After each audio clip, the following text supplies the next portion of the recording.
آفتاب بانو سرگودا سے پوچھتی ہے، مجبوری کی حالت میں نماز توڑنا کسی مجبوری کی وجہ سے نماز توڑی جا سکتی ہے یا نہیں؟ مثلا زلزلے کے شدید جھٹکے محسوس ہوں یا کوئی اور حادثہ اچانک پیش آ جائے تو کیا نماز توڑ دی جائے اور بعد میں اس نماز کو لوٹا لیا جائے؟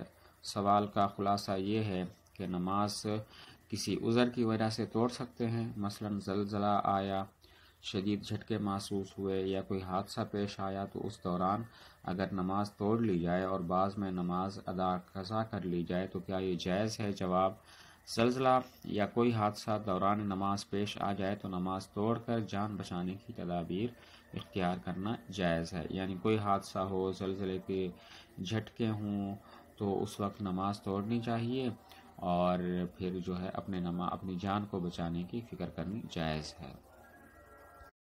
راشد صدیقی کراچی سے پوچھتے ہیں، تعویذ کے ذریعے علاج، کیا مختلف قسم کے امراض کے لیے تعویذ کے ذریعے علاج کرانا جائز ہے؟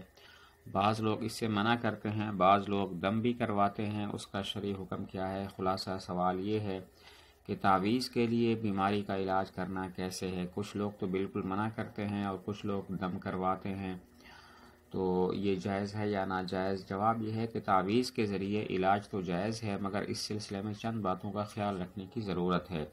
ایک تو یہ کہ تعویذ میں کوئی شرکیہ کلمات نہ ہوں، قرآنی دعاؤں پر وہ تعویذ مشتمل ہو یا حدیث شریف کی مسنون دعاؤں میں سے کوئی دعا اس میں لکھی ہو۔ تعویذ کو ایک سبب اور تدبیر کے طور پر اختیار کیا جائے تو قرآنی آیات سے تو جناب رسول اللہ صلی اللہ علیہ وسلم نے بھی دم کیا ہے۔ جواب کا خلاصہ یہ ہے، تعویذ کے ذریعے علاج جائز ہے، لیکن اس کی چند شرطیں ہیں۔ پہلی شرط یہ ہے کہ تعویذ میں کوئی شرکیہ کلمات نہ ہو، کوئی شرکیہ بات نہ ہو، صرف قرآنی دعاؤں پر وہ تعویذ مشتمل ہو یا حدیث شریف کی جو مسنون دعائیں منقول ہیں وہ اس میں لکھی ہوئی ہوں۔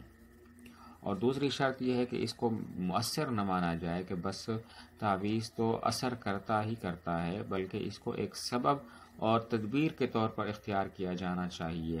جس طرح سبب اور تدبیر کبھی کارگر ہوتی ہے کبھی نہیں، تو اسی طرح تعویذ کے بارے میں بھی یہی عقیدہ رکھنا چاہیے کہ سب کچھ اللہ تعالیٰ کی طرف سے ہوتا ہے۔ ریاض الدین فیصل آباد سے پوچھتے ہیں، قیلولہ کا وقت، قیلولہ کا صحیح وقت کون سا ہے؟ ظہر کی نماز سے پہلے یا ظہر کی نماز کے بعد؟ یعنی قیلولہ کب کرنا چاہیے؟ ظہر پڑھ کے یا ظہر پڑھنے سے پہلے کرنا چاہیے؟ جواب: کھانا کھانے کا صحیح وقت نماز ظہر سے پہلے ہے اور شام کے کھانا کا وقت مغرب کے بعد ہے۔ عام دنوں میں نماز ظہر اور جمعہ کے دن نماز جمعہ کے بعد کھانا کھایا جائے تو اور اس کے بعد قیلولہ کیا جائے۔ تو جواب کا خلاصہ یہ ہے کہ کھانا ظہر سے پہلے ہوتا ہے تو قیلولہ بھی ظہر سے پہلا ہونا چاہیے، کیونکہ قیلولہ تو کھانا کھانے کے بعد ہوتا ہے، اور یہ تو عام دنوں کا حال ہے۔ اور جمعہ کے دن نماز جمعہ کے بعد اگر کھانا کھایا جائے اور اس کے بعد قیلولہ کیا جائے تو یہ بہتر ہے۔